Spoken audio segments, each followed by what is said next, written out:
Hello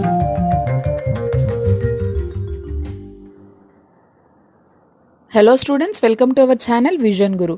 so ఇవాళ మనం AP 10th class Hindi new text book, కొత్తగా మారినటువంటి కొత్త సిలబస్ అన్నమాట, కొత్త టెక్స్ట్ బుక్. ఇందులో నుంచి కావ్యఖండ్కి సంబంధించి మనము థర్డ్ పోయం గురించి చెప్పుకోబోతున్నాము. So already first and second lessons పెట్టేశాము. థర్డ్ లెసన్కి సంబంధించి కూడా పార్ట్ 1 వీడియో అప్లోడ్ చేస్తున్నాము. ఎవరైనా చూడని వాళ్ళు ఉంటే ఒకసారి మీరు ప్లేలిస్ట్ చెక్ చేయండి. అలాగే లింక్ కూడా నేను డిస్క్రిప్షన్లో ఇస్తాను, మీరు చెక్ చేయొచ్చు. అయితే ఇప్పుడు మనకి థర్డ్ లెసన్ వచ్చేసి మనుష్యత, మైథిలి శరణ్ గుప్త్ రాసినటువంటి మనుష్యత అనేటువంటి పోయంలో మనము మొత్తం 8 స్టాంజాస్ ఉన్నాయి. ఇందులో మనం ఫస్ట్ 4 స్టాంజాస్ గురించి ఆల్రెడీ ఎక్స్ప్లెయిన్ చేసుకున్నాము.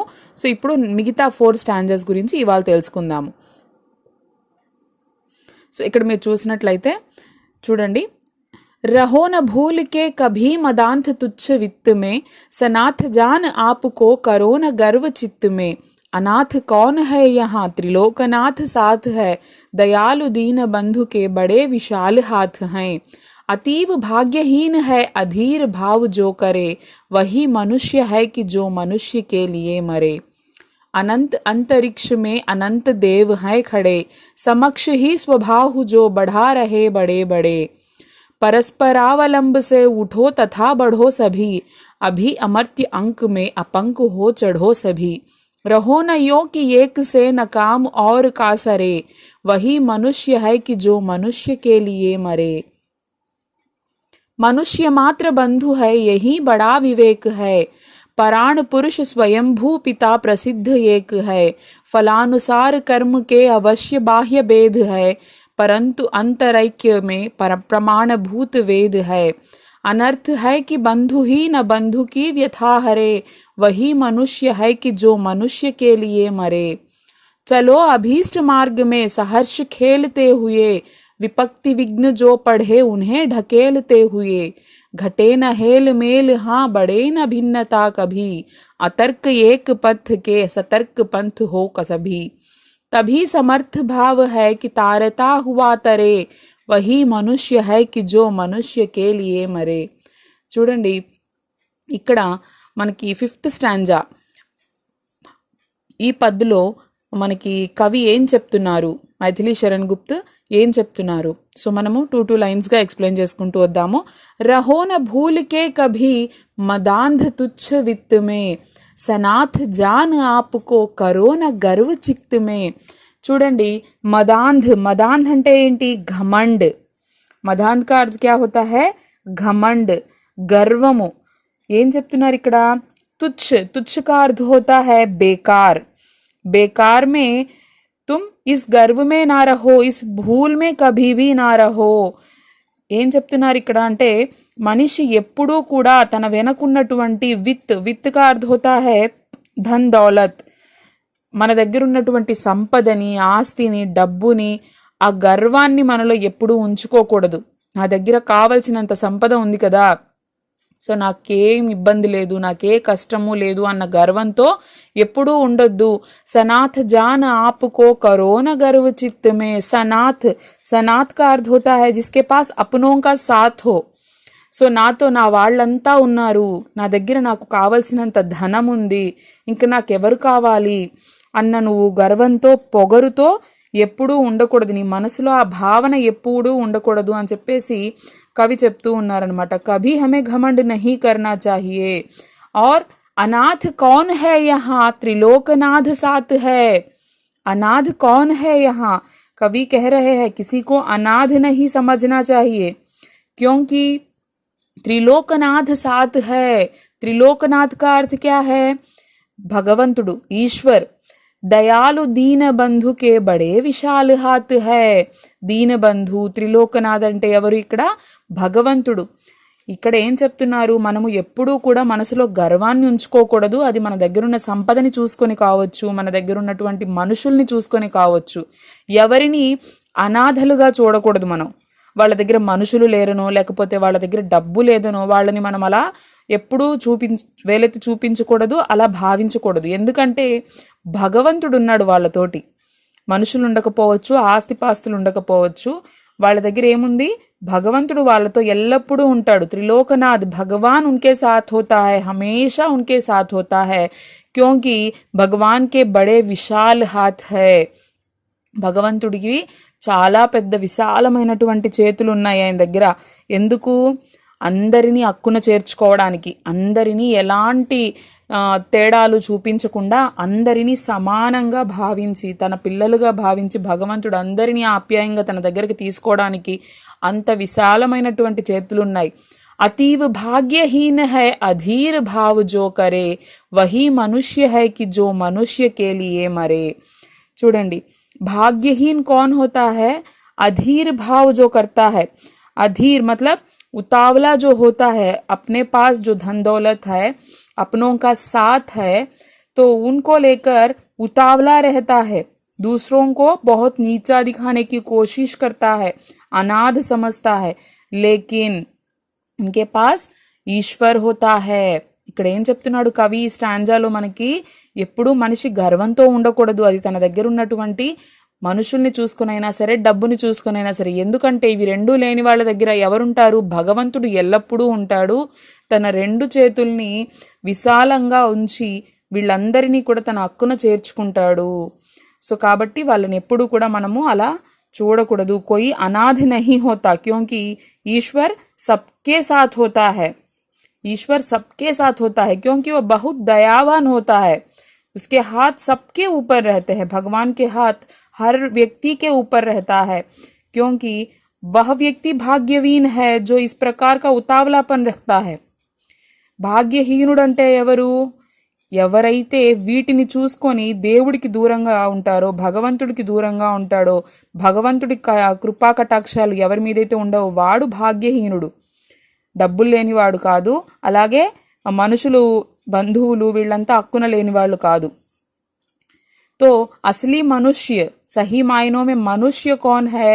जो सब चीज़ों से ऊपर उठकर सोचता है, सबको एक नज़र से देखता है, सबके लिए ఖడా హోతా హై. సో నిజమైన మనిషి అంటే ఎవరు అంటే ఇతరుల గురించి ఆలోచించేవాడు, ఇతరుల కోసం నిలబడేవాడు, ఉన్నతంగా ఆలోచించేవాడు అని ఈ స్టాంజాలో చెప్తున్నారు. అనంత అంతరిక్షమే అనంత దేవ్ హై ఖడే, సమక్ష హీ స్వభాహు జో బఢా రహే బడే బడే, परस्परावलंब से उठो तथा बढ़ो सभी, अभी अमर्त्य अंक में अपंक हो चढ़ो सभी, रहो न यों कि एक से न काम और का सरे, वही मनुष्य है कि जो मनुष्य के लिए मरे. देखिए इस पद में कवि क्या बता रहे हैं? इंदुलो ఏం చెప్తున్నారు కవి? अनंत अंतरिक्ष में अनंत देव है खड़े. अनंत का अर्थ क्या है? जिसका अंत ना हो. अनंत అంటే ఏంటి? అనంతము అంటే అంతం లేనటువంటిది, అంతం లేనటువంటి ఆకాశము. అంతరిక్ష కా అర్థ హోతా హై ఆకాశ్, అంతం లేనటువంటి ఆకాశము. ఎందుకు చెప్తున్నారు? ఆకాశము ఎక్కడ ఎండవదు. మనం ఎక్కడ చూస్తూ ఉన్నా కూడా, ఎంత దూరం వెళ్ళి చూసినా కూడా ఆకాశం కనిపిస్తూనే ఉంటుంది. కాబట్టి అంతం లేనటువంటి ఈ ఆకాశంలో అనంత దేవ్ హై ఖడే, దేవదేవతలు, మనం లెక్కబేటలేనంత మంది దేవదేవతలు ఆకాశంలో నిలబడున్నారట. ఎందుకు నిలబడున్నారు? సమక్ష హీ స్వభావు జో బఢా రహే బడే బడే. సమక్ష సామ్నే సే, ఖుద్ సే ఆగే బడ్కర్. సో దేవదేవతలందరూ కూడా వాళ్లే ముందుకొచ్చి ఆకాశంలో నిలబడి వేచి చూస్తున్నారు.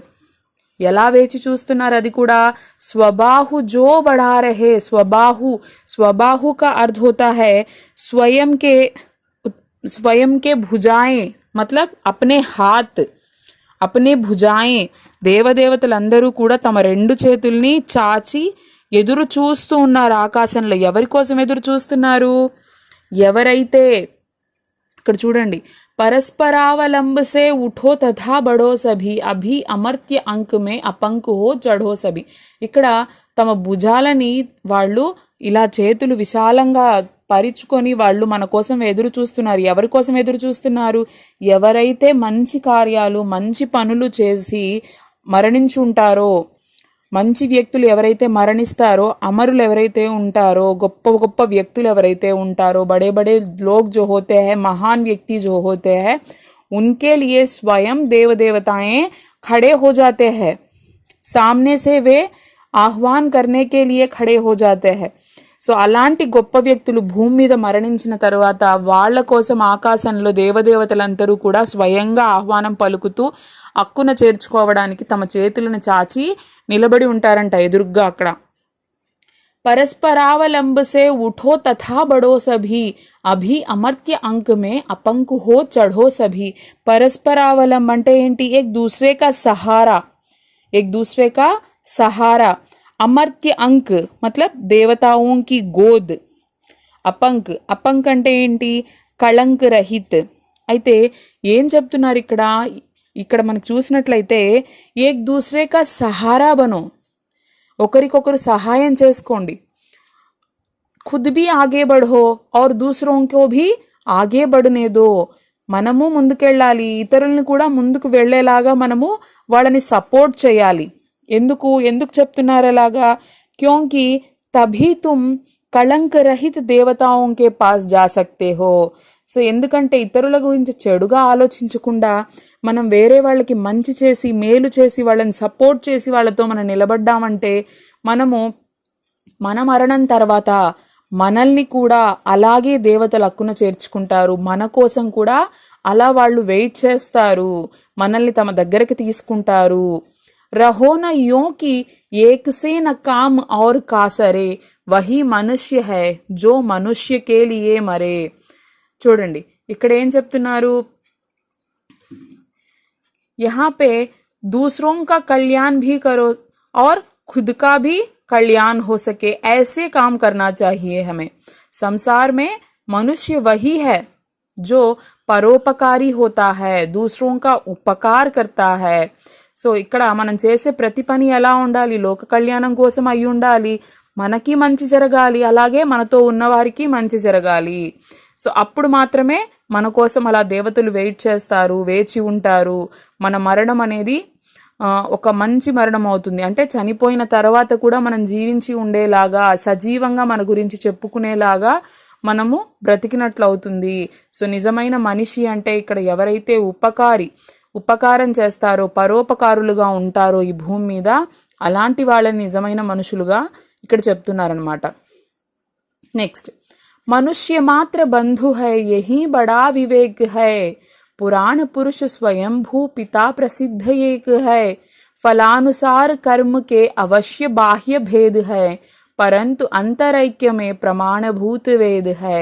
अनर्थ है कि बंधु ही न बंधु की व्यथा करे, वही मनुष्य है कि जो मनुष्य के लिए मरे. तो देखिए, मनुष्य मात्र बंधु है. बंधु का मतलब भाई बंधु, सोदर भावम. तो यही बड़ा समझ है. लोगों में विवेक जो होता है, जो समझ जो होती है, वह क्या है? సో మనకి ప్రజల్లో ఉండేటువంటి మన మైండ్ సెట్ ఎలా ఉండాలి? నిజమైన జ్ఞానం అంటే ఎలా ఉండాలి? మనుష్య ఏక్ దూసరేకే భాయి బంధు హై. సో ఈ భూమి మీద ఉండేటువంటి మనుషులందరూ కూడా సోదర భావాన్ని కలిగి ఉండాలి. ప్రత్యేక మనుష్య ఏక్ దూసరేకే భాయి బంధు హై. ప్రతి ఒక్కరూ కూడా సో సొంత అన్నదమ్ములు ఎలా అయితే ఉంటారో, ఒక కుటుంబంలో వాళ్ళు ఎలా అయితే ఉంటారో అలాగా అందరూ మనవాళ్ళు అనుకొని ఒకరికొకరు హెల్ప్ చేసుకుంటూ ఉండాలి. యహీ బడీ సమజ్ హోతీ హై, సబ్సే బడీ సమజ్ హోతీ హై. पुराण पुरुष स्वयंभू पिता प्रसिद्ध एक है. पुराणों में जिसे स्वयं उत्पन्न होने वाला पुरुष मतलब भगवान जो कहते हैं वही सबसे प्रसिद्ध होता है. సో పురాణాల్లో చెప్తారు. ఇక్కడ చూడండి, స్వయంభూ అంటే ఏంటి? స్వయం సే ఉత్పన్న హోనే వాలా ఈశ్వర్ భగవాన్. సో అంటే తనంతట తాను పుట్టుకొచ్చిన వాడు భగవంతుడు. అలాగా ఆ భగవంతుడు మాత్రమే ప్రసిద్ధి చెందినవాడు. फलानुसार कर्म के अवश्य बाह्य भेद है, परंतु अंतरैक्य में प्रमाणभूत वेद है. సో ఇక్కడ ఏం చెప్తున్నారు? పరమాత్మ యా ఈశ్వర్ హమ్ సభీ కా పితా హోతా హై. ఎందుకంటే మనందరికంటే గొప్పవాడు ఎవరు? భగవంతుడు. సో మనం ఎలాంటి పనులు చేస్తామో దాని ఫలితాన్ని మాత్రమే పొందుతాము. మనం మంచి చేస్తే మంచి ఫలితాన్ని పొందుతాము, మనం చెడు చేస్తే చెడు ఫలితాన్నే పొందుతాము. వీటిల్లో చాలా డిఫరెన్సెస్ ఉండొచ్చు. మనుషులందరూ ఒకటే సోదర భావాన్ని కలిగి ఉండాలి, కానీ రిజల్ట్ అనేది ఎలా ఉంటుంది? అది మనం చేసే పనిని బట్టి మాత్రమే ఉంటుంది. प्रत्येक मनुष्य में प्रत्येक मनुष्यों के कर्म भले ही अलग अलग होते हैं, परंतु हमारे वेद क्या कहते हैं, इस बात की साक्षी देते हैं, सभी की आत्मा एक ही है। अंतरैक्य में प्रमाणभूत वेद है, वेदों के अनुसार वेद साक्षी है। हमारे आत्मा जो होते हैं, मनुष्य के अंदर आत्मा जो होती है वह एक ही है। अनर्थ है कि बंधु ही न बंधु ही वृथा करे, वही मनुष्य है कि जो मनुष्य के लिए मरे। तो और क्या कह रहे हैं यहाँ पर, यदि भाई ही भाई के दुख या कष्टों में उसका साथ नहीं देता, उसके कष्टों का नाश नहीं करेगा, तो उसका जीना व्यर्थ हो जाता है। సో ఒక సోదరుడు ఇంకొక సోదరుడికి హెల్ప్ చేయకపోతే, సాటి మనిషికి ఒక మనిషిగా మనం తోడుండకపోతే, ఎదుటివాడి కష్టాలని మనం తీర్చగలిగి కూడా తీర్చలేకపోతే, ఒక మనిషిగా మనం బ్రతికిన బ్రతుకు వ్యర్థము।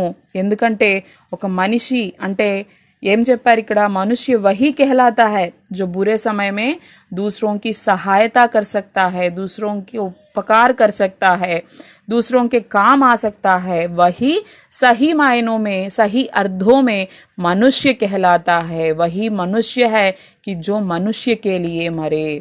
సో ఇక్కడ ఎవరైతే ఇతరులకి సహాయం చేస్తాడో, ఎదుటి మనిషికి మనము ఎంతో కొంత మేలు చేయగలిగే స్థితిలో ఉండి కూడా ఎవరైతే మేలు చేయలేకపోతారో వాడు మనిషే కాదు। సో నిజమైన మనిషి ఎవరు అంటే, మనకు అయినంత వరకు మనం చేయగలిగినంత వరకు ఎదుటి వాళ్ళకి హెల్ప్ చేసిన వాడే నిజమైన మనిషి అని చెప్పి ఇక్కడ చెప్తున్నారు।